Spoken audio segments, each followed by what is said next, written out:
It's my pleasure now to invite Mr. N.K. Prasad, President and CEO of CAMS, to kindly address us. He has been a pillar of support for our financial sector initiatives. Thank you very much for coming here.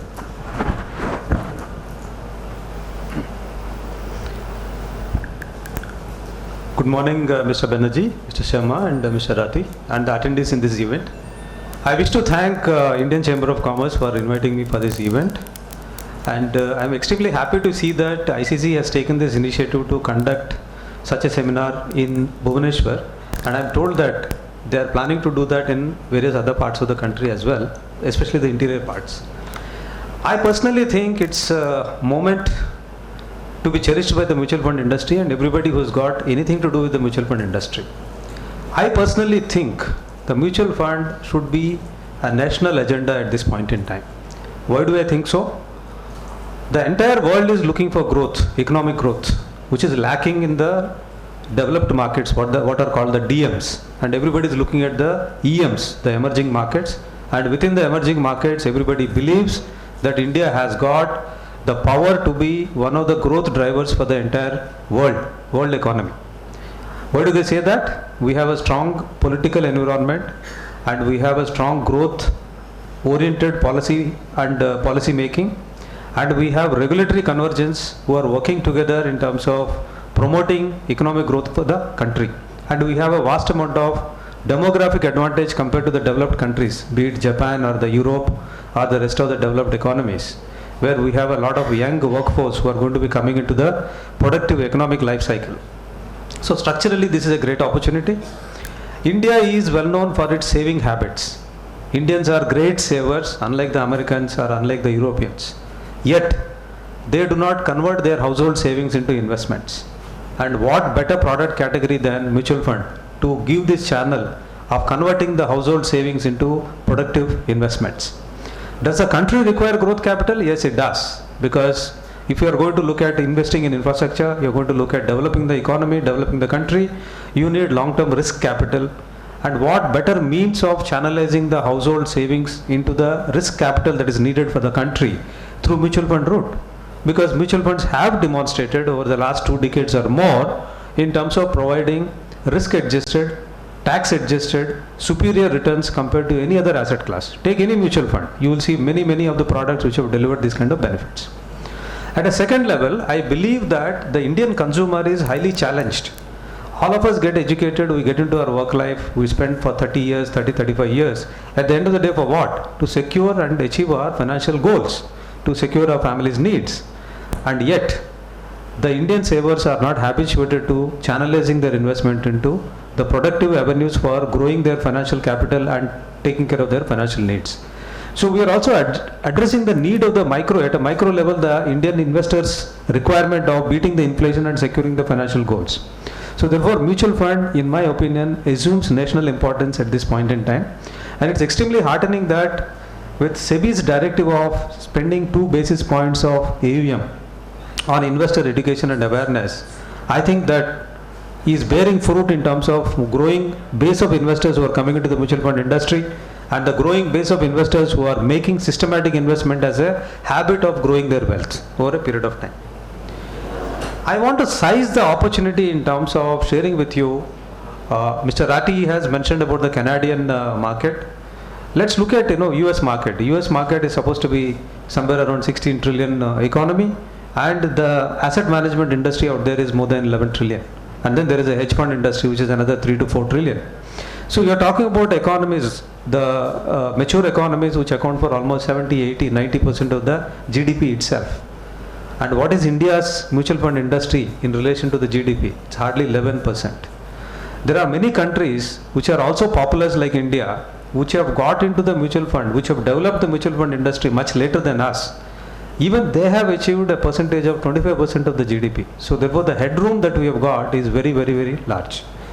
And the statistics that we saw in the presentation with about 1.75 crore Indian investors as against several crores of people who actually file their tax returns, which is much bigger than 1.75 crores. And the people who have got earning capacity on a monthly basis, the opportunity is huge and vast.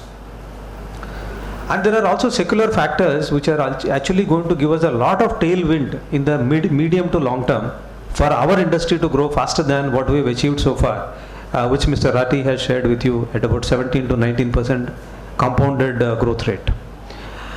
We have a growing economy, we have a growing GDP, we have a number of younger population who are coming into the employment, and therefore they are going to be the future savers. And these people do not have the baggage of the older generations in terms of looking at banks as the only conduit to save their money, to grow their money through fixed deposits or other products that are offered. Today, if you were to look at, let's say, a mutual fund liquid product, which gives you 7.5 or 7% return at least, is comparable to any transaction account like your savings account, and much better in terms of return. It is just that the generational habit of opening a savings account, which is preventing people to look at liquid fund as an alternative. But with the technology-based innovations, the liquid fund could become potentially the savings account for tomorrow's investors. So there is a great opportunity in terms of catching the attention of this younger population who are coming into work. There is a huge amount of regulatory convergence in terms of all the regulators are coming together in terms of facilitating the environment. They are basically helping us with common KYC. They are helping us with common methodology by which we can onboard an investor. And each regulator, whether it is securities market or insurance or other pension market, they are all focusing on investor awareness, investor education, creating the right framework that is needed for growth of the industry. So how do we seize this opportunity and the potential that is there? All the stakeholders who are interested in this industry's growth must come together in terms of playing different roles, assume different responsibilities, and implement initiatives in somewhat a concerted manner with an aligned purpose to grow this category. My views on this are, Government of India is doing a lot in terms of growing the economy.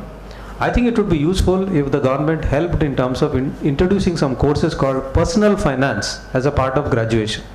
Today graduates or even MBAs from good schools, they do not get educated in the personal finance at all.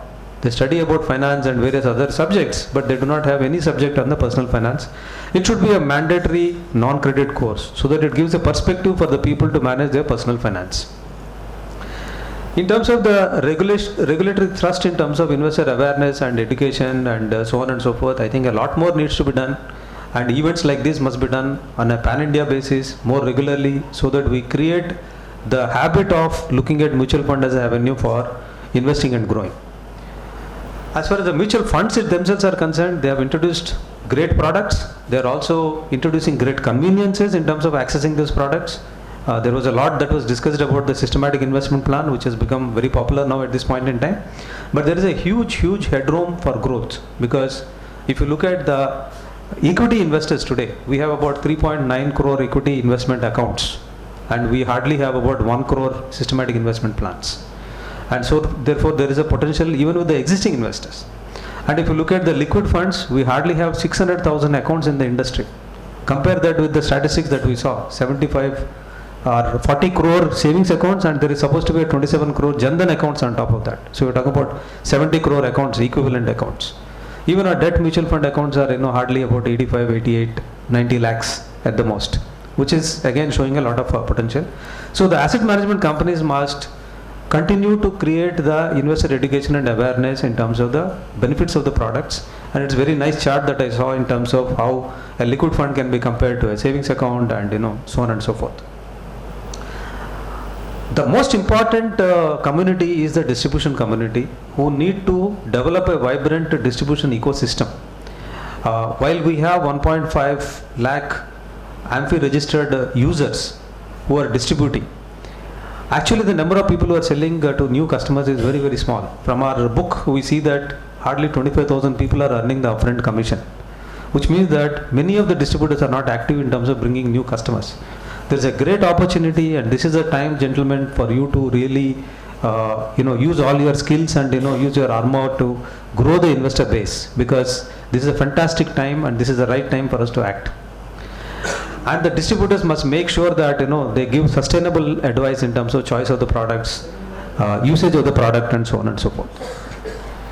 We as service providers, we do everything possible in terms of providing information, data in a consistent and highly available fashion through websites, through call centers, through our own digital initiatives. For example, the MyCamps mobile app which we have launched. 24/7 an investor can see how his investments are, and he can even transact at any point in time.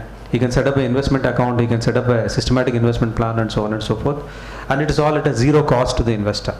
And it is completely aligned to the distributors, because MyCamps, most of the transactions are actually done by investors who have got intermediaries in their book. We'll continue to innovate and we'll continue to implement these digital solutions, and we hope that one day we'll be in a position to look forward to the mutual fund industry also as a financial product which is available with a high degree of liquidity, almost 24/7. Because very soon we are going to see a new banking practice through the UPI, which is going to be implemented by NPCI on behalf of RBI, and that is going to make payments and settlements extremely efficient, and we can ride on that potentially, and we look forward to such innovations. The last thing is, digital is the way to go to capture the fancy and the attention of the younger investors. Look at the way they are taking to the Olas or Ubers or the e-commerce platforms.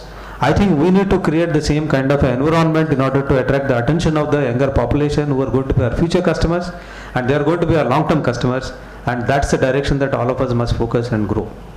Thank you, ICC, for giving me this opportunity to share my views with you. Thank you. Thanks, Mr. Prasad, for your rich insights. It is my pleasure now to